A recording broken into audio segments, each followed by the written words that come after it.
శరణ్యని ఆనంద ఒక ఇంటికి తీసుకెళ్తుంది. ఆ ఇంటికి తీసుకెళ్ళిన తర్వాత ఇలా ఒక ముసలావిడతో ఇలా మాట్లాడుతుంది.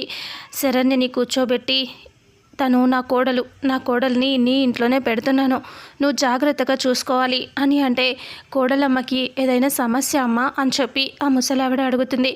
ఆనంద అంటుంది, తనకి ప్రాణహాని ఉంది, అందుకనే అక్కడికంటే ఇక్కడైతే సేఫ్గా ఉంటుందని నీ దగ్గరికి తీసుకొచ్చాను, అందుకనే నువ్వు తనని జాగ్రత్తగా చూసుకోవాలి మరి అని అంటే, అలాగే చూసుకుంటానమ్మా, జాగ్రత్తగా చూసుకుంటాను అని ఆ ముసలావిడ అంటే ఆనంద చాలా సంతోషపడుతూ ఉంటుంది. ఆ తర్వాత శరణ్యతో ఇలా జాగ్రత్తలు చెప్తుంది. నువ్వు ఇక్కడే జాగ్రత్తగా ఉండాలి, నువ్వు బయటికి రాకూడదు, సరేనా అని అంటే, సరే అత్తయ్య గారు అని శరణ్య అంటుంది. ఆనంద అక్కడి నుంచి బయలుదేరి ఇంటికి వచ్చేస్తుంది.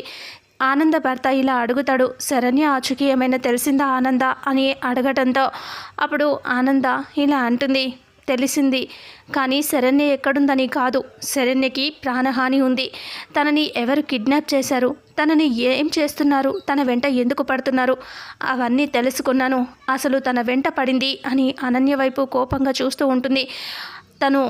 తనని కిడ్నాప్ చేసింది ఎవరు, అసలు ఏంటి అనేది కూడా తెలుసుకున్నాను నేను అని అంటంతో, ఎవరు ఆనంద, ఎవరది అని అంటూ ఉంటే అనన్య వైపు చూస్తూ తన గురించి పోలీసులు కూడా ఎంక్వైరీ మొదలుపెట్టారు. ఆల్రెడీ తనని పట్టుకునే ప్రయత్నంలో ఉన్నారంటే అనన్య చాలా టెన్షన్ పడుతుంది. ఎవరు పిన్ని వాళ్ళు అని రోహిత్ అడిగితే, సమీరా ఇదంతా చేసింది, సమీరా దీని వెనకాల ఉండి కిడ్నాప్ చేయించడం ఇవన్నీ చేసింది, అసలు సంగతులు కూడా బయటపడతాయి, తన గురించి పోలీసులు వెతుకుతున్నారు అని ఆనంద చెప్పడంతో అనన్య చాలా భయపడుతూ ఉంటుంది. అనన్యను చూస్తూనే ఆనంద మాట్లాడుతుంది. ఆ రకంగా వాళ్ళిద్దరూ అందరి ముందు చెప్తూ ఉంటుంది ఆనంద. రోహిత్ అందరూ కూడా షాక్ అవుతారు. సమీరా గురించి పోలీసులు వెతుకుతున్నారని తెలియగానే అనన్య భయంలో ఇంకా టెన్షన్ పడుతూ భయపడుతూ చూస్తూ ఉంటుంది.